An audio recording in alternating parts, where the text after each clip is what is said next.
अब स्वयं द्वारिका के द्वार पर पहुंच गए। अब द्वारिका के द्वार पर पहुंच करके उन्होंने द्वारपालों से पूछा कि हमको द्वारिकाधीश भगवान श्री कृष्ण से मिलना है, वो हमारे मित्र हैं। अब उनकी स्थिति को देखा द्वारपाल ने, तब ब्राह्मण देवता बहुत जर्जर धोती पहने हुए हैं, जीर्ण शीर्ण फटी पुरानी धोती, फटी सिलटी दुपट्टी अरु पाय उपानह की नहीं सामा, शीस भगन जगा तन में पूछत दीन नयन गोदा, बतावती आपनो नाम सुदामा, धोती फटी सिलटी दुपट्टी अरु पाय उपानह की नहीं सामा। दुर्बल ब्राह्मण को देख करके अंदर जाकर के समाचार दिया भगवान को। समाचार में कहता है द्वारपाल कि प्रभु अपने द्वार पर एक ब्राह्मण देवता आए हैं, जिनकी धोती जो है बहुत पुरानी है और फटी है। फटी जहाँ से है धोती, उसको ब्राह्मण देवता ने फिर जोड़ लिया और जोड़ा जिस गांठ को लगाया वो गांठ फिर से फट गई, तो उसको फिर से जोड़ लिया है। ऐसी दुपट्टी धोती पहन करके एक ब्राह्मण आया है। और महाराज उस ब्राह्मण की स्थिति का वर्णन भागवत जी में जो किया गया है, क्या बात है। ब्राह्मण देवता गरीब, धन से हो सकता है, किस भाव से ब्राह्मण को सुदामा को गरीब कहा गया, दरिद्र कहा गया। दरिद्र नहीं है क्योंकि उसके पास धन का अभाव हो सकता है, लेकिन उसके पास ब्रह्म विद्या है। कृष्णस्यासि सखा कश्चित् ब्राह्मणो ब्रह्म विद्या। दरिद्र कहना उस ब्राह्मण का अपमान है। दरिद्र नहीं हो सकता है गरीब।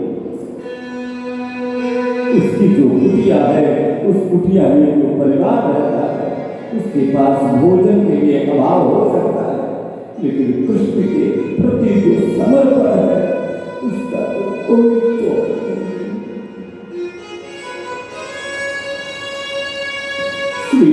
आचार्य चरण श्री महाप्रभु की वर्णन करते हैं। ऐसे दिव्य ब्राह्मण देवता धोती फटी सिलटी दुपट्टी और भाई उपानह की नहीं दावा, जिसने अपने चरणों में चरण पादुका भी नहीं धारण की है।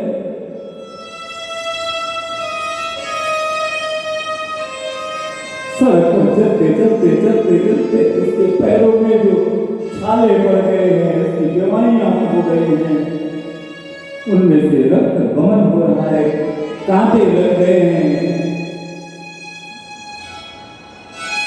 सुदामा का समाचार दिया है जाकर के भगवान को। भगवान कहते हैं कि उसने क्या नाम बताया? बोले प्रभु आपका नाम पूछ रहा है और अपना नाम सुदामा बता रहा है। भगवान 64 खेल रहे होते, 64 को छोड़ दिया, छोड़ करके भगवान भागे।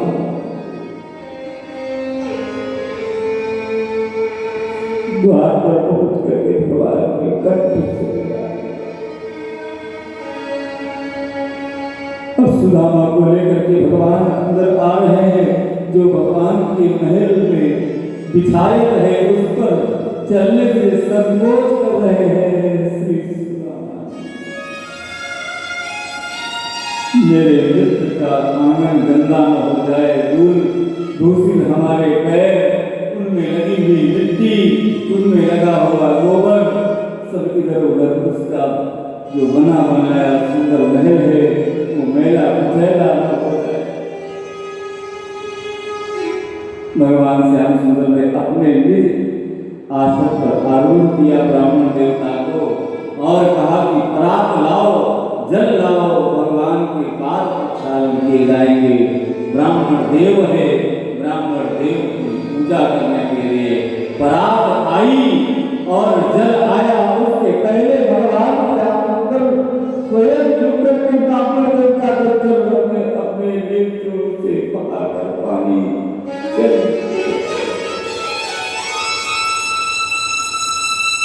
पानी पराग को हाथ छुओ नहीं नैनन के जल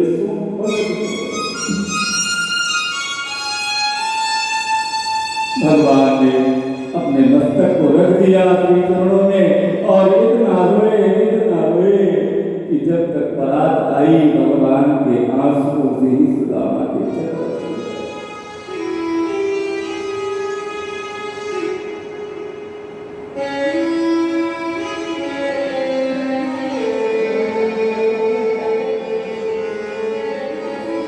बारात आई हुई ने जल से पादोच्छारण किया। भगवान श्याम सुंदर ने पूर्ण अंगोछे से शरीर को पोंछा। चरणों में कुछ कांटे लग गए थे, उन कांटों को निकाला। सुंदर वस्त्र आभूषण से सुसज्जित करके तिलक किया। धूप दीप नैवेद्य करने के उपरांत आरती उतारी के ब्राह्मण देवता भगवान भोजन कराते हैं, साथ में बैठकर स्वयं भोजन करते हैं। मित्र मिले हैं, आपस की चर्चाएं, बाल सखा हैं, विद्यालय की चर्चाएं हैं। उनमें चने की बात याद आई, जो लकड़ी लेने के लिए गुरु माता की आज्ञा से हम गए थे। बरसात हो रही थी, बिजली कड़क रही थी। चने जो दिए गए थे उनको तुमने अकेले खा लिया था। अरे श्याम सुंदर के पीछे की बात है। अच्छा बताओ शादी हो गई? बोले हाँ शादी हो गई। तो बोले भाभी ने कुछ हमारे लिए भेजा है? अब श्याम सुंदर जब पूछते हैं कि भाभी ने क्या भेजा है, तुरंत ही संकोच आ गए श्री सुदामा। अब विचार करते हैं क्या करें। गुरुकुल की शिक्षा का वो समय याद किया, एक दूसरे की बात करते हैं। भाभी ने जो भेंट भेजा है वो कैसे दें, सुदामा ने संकोच कर रहे हैं। अब भगवान वो पोटली को छीन लेते हैं और कहते हैं कि अब मैं इसमें से खाऊंगा। जो पोटली है बोला पोटली, उसमें टूटे टूटे चावल देख करके भगवान बहुत प्रसन्न हुए और एक रोटी चावल खाया, एक लोक दे दिया। दूसरा फिर से एक फुटका और लगा लिया। अब तीसरा जब खाने के लिए हाथ धरा, रुक्मिणी स्वरूपा महालक्ष्मी स्वयं उनको रोकती है कि कुछ अपने परिवार के लिए रखना चाहिए। ठीक है, इसको प्रसाद में दे दो। इस प्रकार से भगवान ने भोग लगाया। भक्त का लाया हुआ जो भी पदार्थ होता है भगवान उसको स्वीकार कहते हैं कि भगवान को तो भक्ति के साथ में यदि आप एक पत्ता भी अर्पण कर दोगे तो भगवान प्रसन्न होगा। भगवान गीता में तो ये बात कहते ही हैं, पत्रम पुष्पम फलम तोयम यो मे भक्त्या प्रयच्छति भक्त्यो भक्त्यो परतम न मे दोषाय कल्पते पत्रम पुष्पम फलम तोयम यो मे भक्त्या प्रयच्छति तदहं भक्तिपरतः स्मरामि प्रयतात्मनः। अब भगवान विचार करते हैं कि हमने इनके द्वारा लाए गए तंदूर जो है, चावल जो है खाए हैं, अब इसके मन में क्या चल रहा होगा। मन में तो उसके कृष्ण ही है, लेकिन उसकी पत्नी की इच्छा है सुख और वैभव। तो सुख और वैभव प्राप्त करने का भाव जो था, कहते हैं कि भगवान ने विश्वकर्मा को आज्ञा दिया और जहाँ पर सुदामा रहते हैं वो सुदामा की कुटी हट करके और उसी स्थान पर सुदामापुरी का निर्माण हो गया। भगवान से विदा होकर सुदामा जी जब वापस आए तब कहते हैं कि वहां पर एक पुरी का निर्माण हो चुका था, उसमें से सुशीला निकल रही थी, आरती सजी हुई थी। भगवान के परम प्रिय भक्त श्री सुदामा जी की आरती हुई। अनेक प्रकार से ऐसी लीलाएं भागवत जी में है। इसी दशम स्कंद में परीक्षित राजा जो अंसर पर बैठा हुआ है सप्ताह तीर्थ में, जहाँ जन्मेजय ने चारों तरफ सेना खड़ी कर रखी है, कश्यप नाम के ब्राह्मण आते हैं, तक्षक की रेखा के ब्राह्मण जा रहे हैं, इनके पास मृत संजीवनी नाम की विद्या है और मैं इनको दंड मारूंगा, परीक्षित की मृत्यु होगी लेकिन ये उसको जीवित कर देंगे। उसके पास गए, ब्राह्मण से कहा कि आप कहाँ जा रहे हो? बोले हम परीक्षित राजा के पास जा रहे हैं। तो वहां जाकर के क्या करोगे? बोले आज तक्षक आने वाला है, आज 7वां दिन है और 7वें दिन में जब तक्षक आवेगा और डंक मारेगा तो उस समय हम उसको जीवित कर देंगे। अच्छा तो चलो देख लेते हैं तुम्हारे अंदर बल कितना है। मैं ही तक्षक। अच्छा आप तक्षक हो? हाँ मैं तक्षक हूँ। बोले तो फिर ठीक है, आप काट लो, इस वृक्ष को काट लो, ये वृक्ष जो है हरा हरा वृक्ष है, इसको डंक मारो। डंक मारा और वो वृक्ष सूख गया।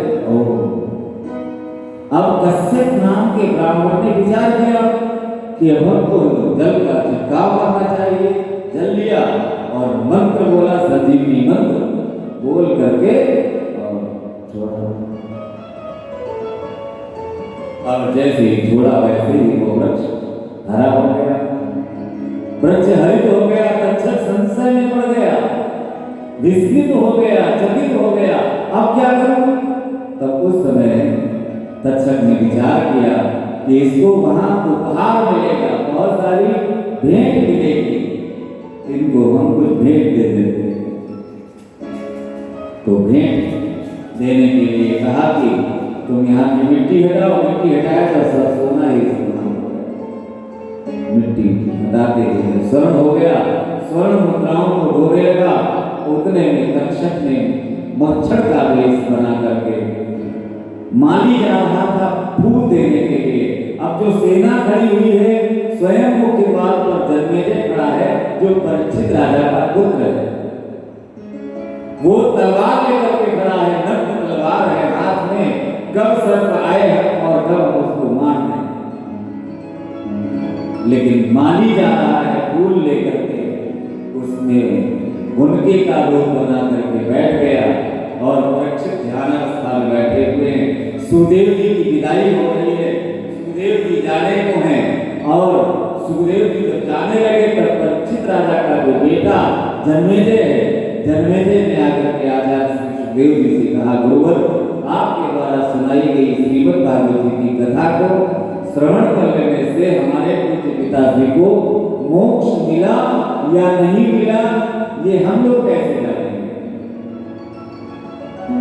आचार्य श्री सुखदेव जी जाते जाते जन्मेजय को कहते हैं कि तुम्हारे घर में नगाड़ा रखे हुए हैं, जो नगाड़े रखे हैं वो चोपों के द्वारा बजाया जाता है नगाड़ा, और बिना बजाए जब वो बजने लगे तब समझ लेना कि तुम्हारे पिता को मोक्ष मिल गया। सुखदेव जी महाराज चले गए, सुखदेव की विदाई हुई।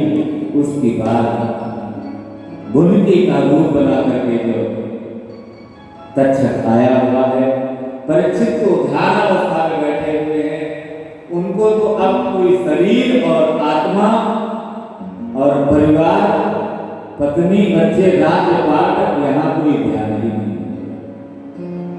नीचे से लेकर के ऊपर तक प्राणवायु को खींच करके ये ब्रह्मरंध्र है जो संसार में कपाल गया होती है ना, कपाल गया होती है, उसमें बांस या लकड़ी लगाई जाती है और उसको सर को फोड़ा जाता है, दे देता है आग, लड़का को खास होता है और बाद में सर फोड़ा जाता है। तो जिनको योग विद्या आती है वो अपने प्राण वायु को खींच करके यहां से निकाल देते हैं। यही दसम द्वार है। 9 द्वार की देख है और दसम द्वार खोलना पड़ता है आज्ञा चक्र के द्वारा, इसको खोला जा सकता है।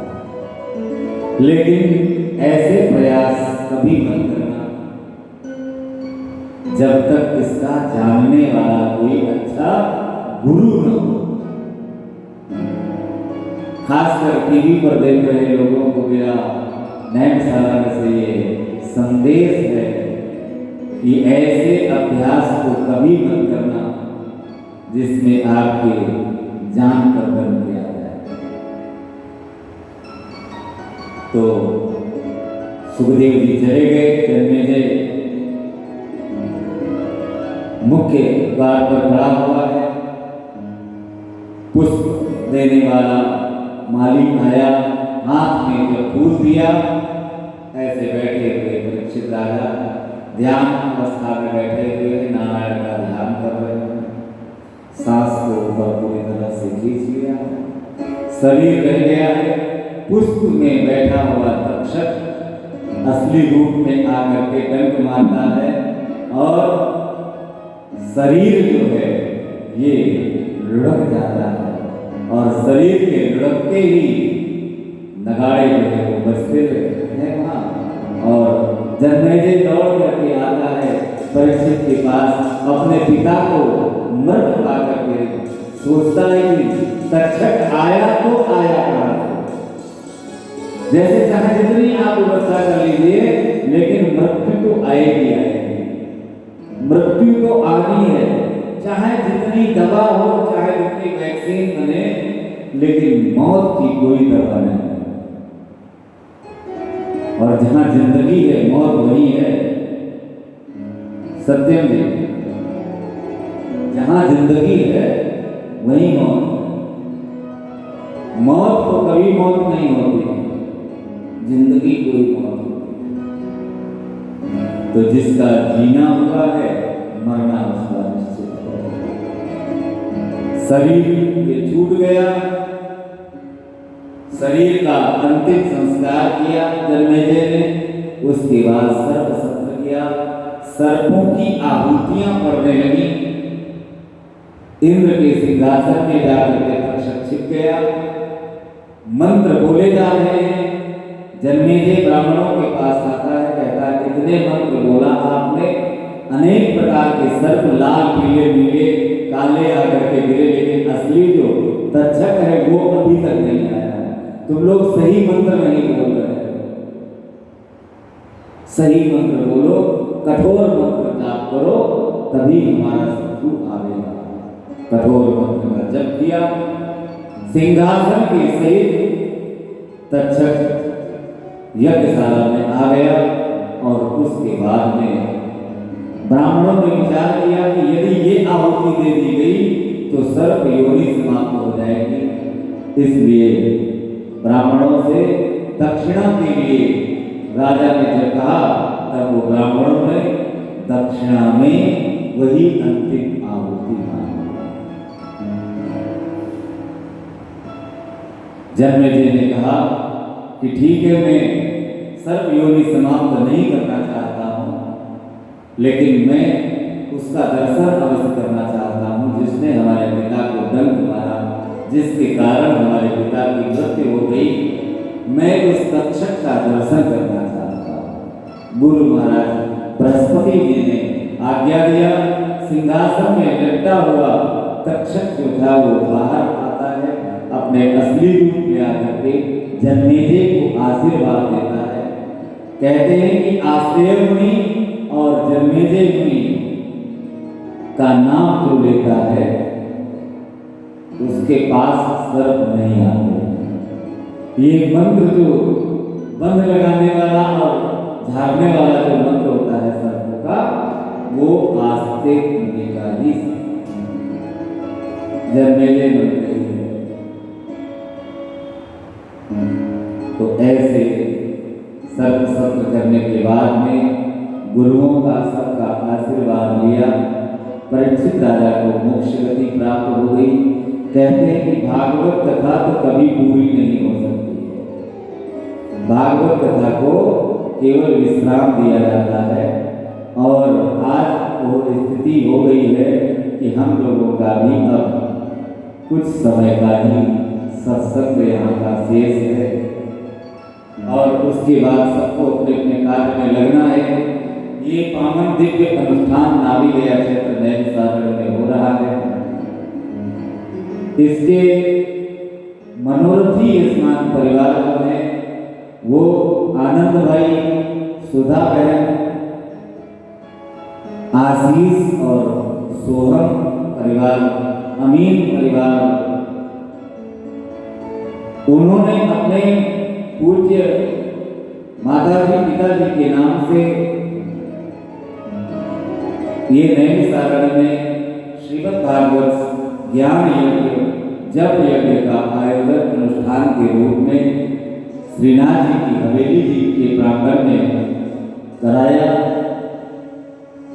कश्यप गोत्र का कश्यप गोत्रीय ये आचार्यों को संकल्पित करा करके वहीं से अमेरिका से मूल निवासी ये पात्रा बड़ौदा के रहने वाले हैं गुजरात में, लेकिन वर्तमान में ये अमेरिका में जो आप रहते हैं, आपको बहुत बहुत आशीर्वाद। व्यासपीठ से आप सबको बहुत बहुत आशीर्वचन कहते हुए मैं सुधीर भाई को बहुत बहुत आशीर्वाद देता हूँ। सुधीर भाई ने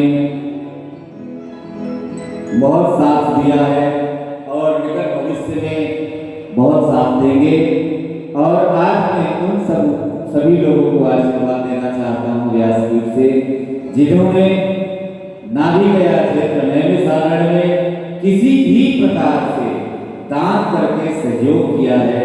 उन सभी सहयोगियों को व्यासपीठ से पावन पावन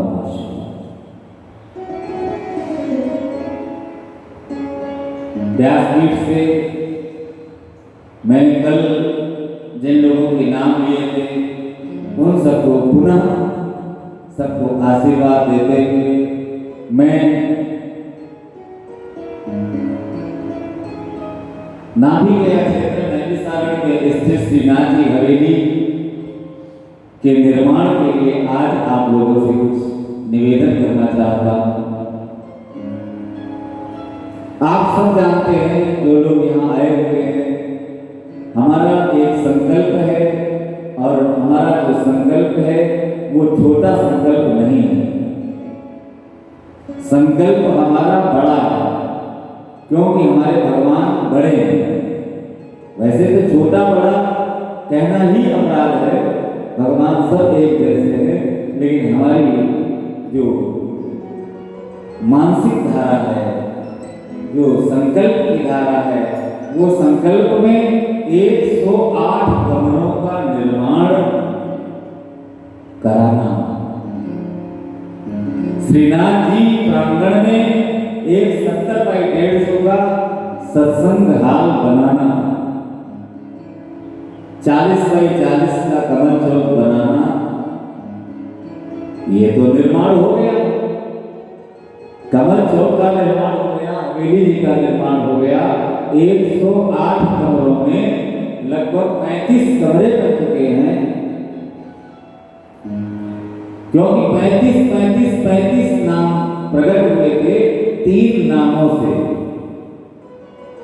3 नाम प्रमुख हैं, जो 108 नाम हैं उनमें 3 नाम प्रमुख हैं। आनंद परमानंद श्री कृष्णास्य। उन 3 नामों से 35 प्रकट हुए, तो 35 को जोड़िए तो 105 और 3 ये नाम जोड़ दीजिए तो होते हैं 108। यही 108 की माला ठाकुर जी को अर्पण करनी है। जिसके 3 प्रकार के कमरे बनाए जा रहे हैं।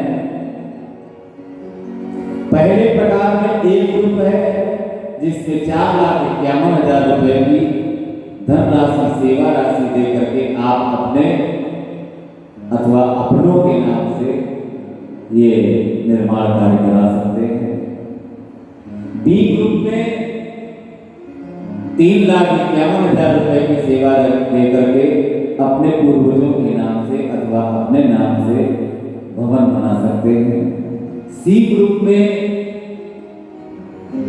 2,51,000 रुपए की सेवा दे करके अपनों के नाम से भवन दान कर सकते हैं। निर्माणाधीन विशेष कार्य जो है सत्संग भवन का निर्माण कार्य होना है, जिसमें अनुमानित व्यय अभी 1 करोड़ रुपए है, जिसमें 16 फीट तक पहुंचते पहुंचते हमको लगभग पिंड लाने तक 50 लाख रुपए की आवश्यकता है। कुछ कार्य हो चुका है जिसमें हमारे खरे परिवार ने 1-1 लाख रुपए का सहयोग सब 5 भाइयों ने किया। मैं सभी धर्मावलंबियों से व्यासपीठ से ये निवेदन कर रहा हूँ कि जिनको भी जिस प्रकार का जो सहयोग करने की भावना हो वो हमारे संस्थान से श्रीनाथ जी हवेली, श्रीनाथ जी वल्लभ सेवा संस्थान, रजिस्टर्ड स्थान व्यासपति से संपर्क कर सकते हैं। ये परम पावन भूमि तीर्थ नैमिषारण्य की भूमि 4 गुना फल प्रदान करने वाली चतुर्गुणी भूमि है। इस भूमि में आकर के कोई भी प्राणी पाप करेगा या पुण्य करेगा, उसका फल उसको 4 गुना प्राप्त होगा।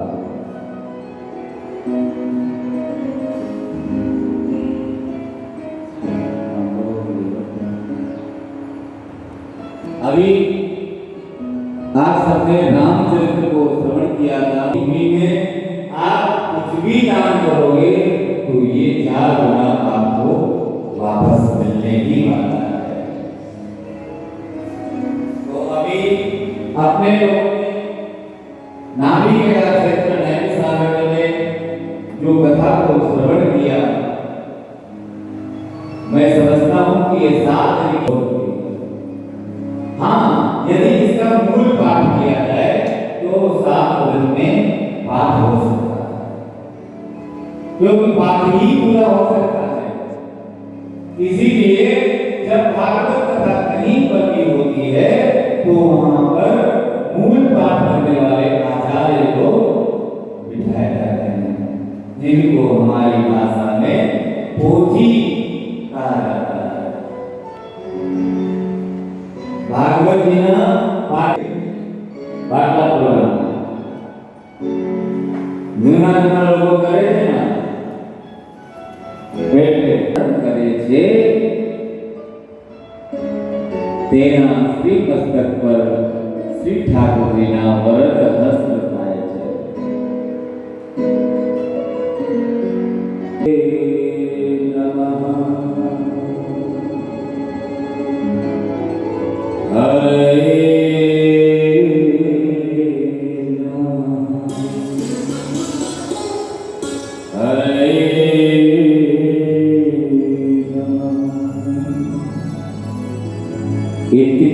मुझते सर्वपातकात् संकीर्तिमानो भगवानन्दः श्रुतानुभावो व्यसनं विपुंसां प्रविश्य चित्तं विधिनोत्य शेषं यथा तमो अर्को अप्रविभाति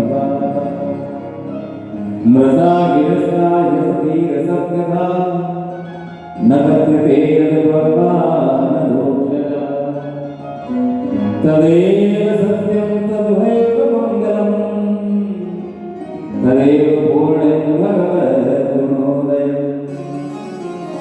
तदेव रम्यं रुचिरं नमं नमं तदेव सस्वनमनसो भवोत्सवम् तदेव शोकाणवशोषणम्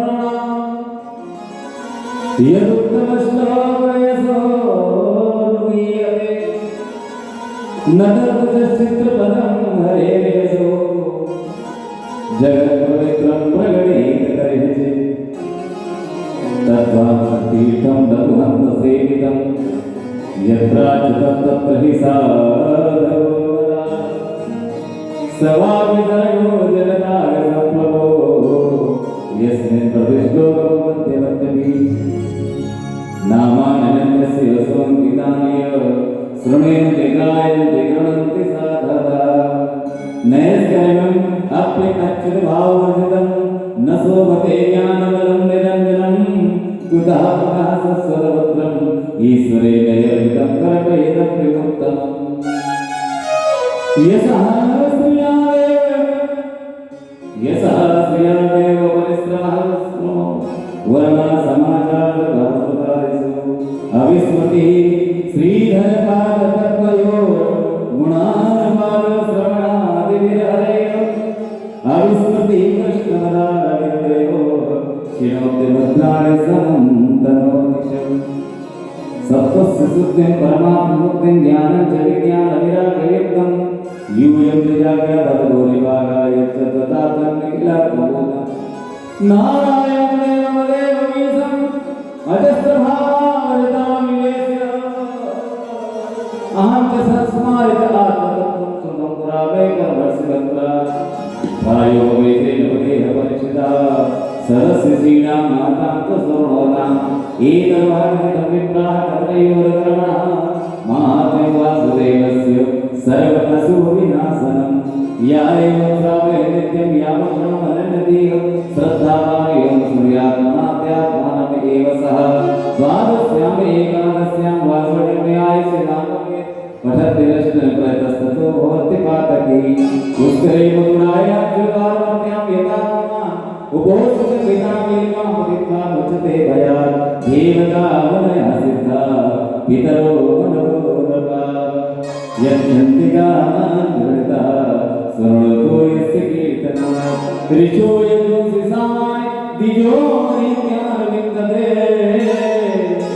मधुकुल्याः पयाकुल्यास्तत्फलं पुराणसंहितामेतां पठित्वा मुच्यते भयात् पुराणसंहितामेताम् अधीत्य यः प्रोक्तं भगवता तत्पदं परमं व्रजेत् विप्रो अधीत्यां नाटक्यां राजन्योदति मेखलां वयस्योदतिपतित्वं च सूत्रः शुद्धेतपातकः कलिवरसुमतिकारिणो अतिलेशो हरिमित्रलगीयते जीवक्षणम् इहितो पुनर्भवासेतुमूर्ति परिपरितो अनन्तं तथापसत्ते तम् अहम् अजम् अनन्तम् आत्मतत्त्वं जगदुदयस्थित संयम आत्मसत्यम् दिव्यसंग्रहसंग्रात्रे देवसकस्तो अच्युतं नतोऽस्मि उपचितनमसक्तिभिः स्व आत्मनिपतित स्थिरजङ्गम आलयाय भगवद्गुरुप्रधान्मे सर्वविभाय नमः सनातनाय स्वस्मितमृतचेतास्तस्मिस्तान्यभावो अभ्युचिततिर्लीला कष्टसारस्तदीयम्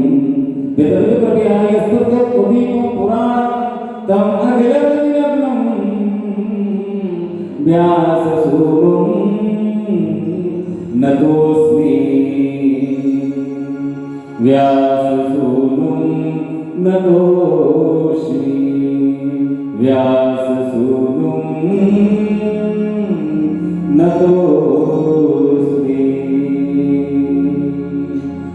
गोविंद राधे राधे गोपाल राधे गोविंद राधे राधे गोपाल गोविंद राधे राधे गोपाल राधे गोविंद राधे राधे गोपाल राधे गोविंद राधे गोपाल राधे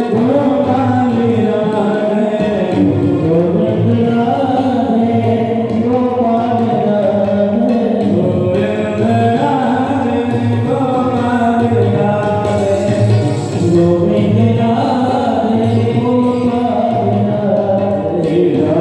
गोपाल गोविंद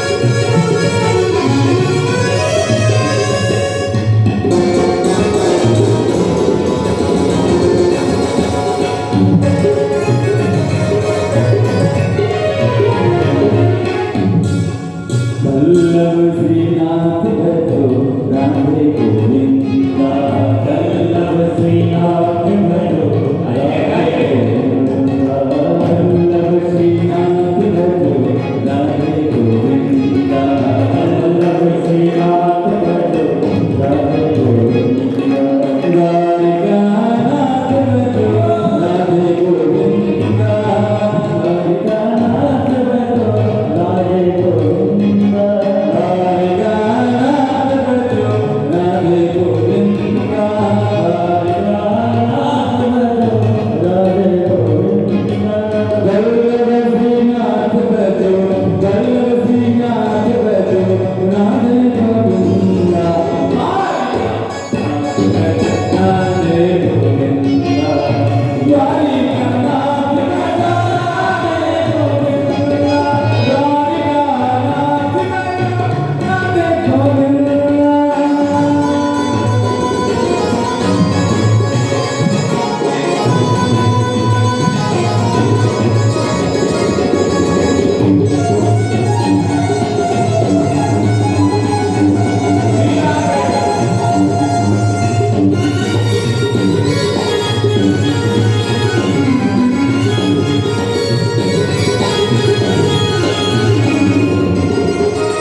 नमः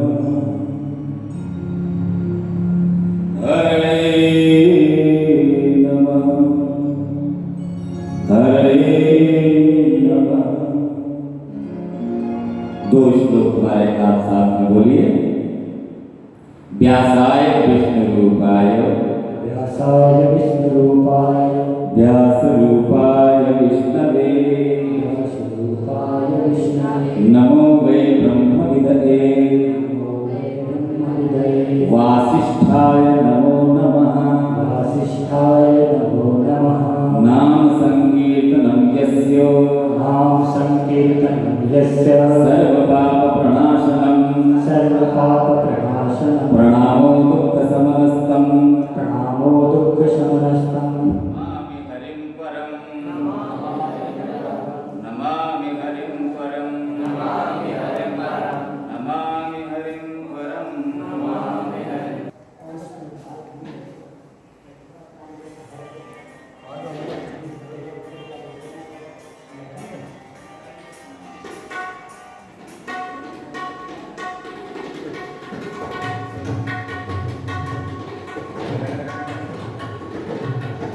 समापन की ओर है, विश्राम की ओर है।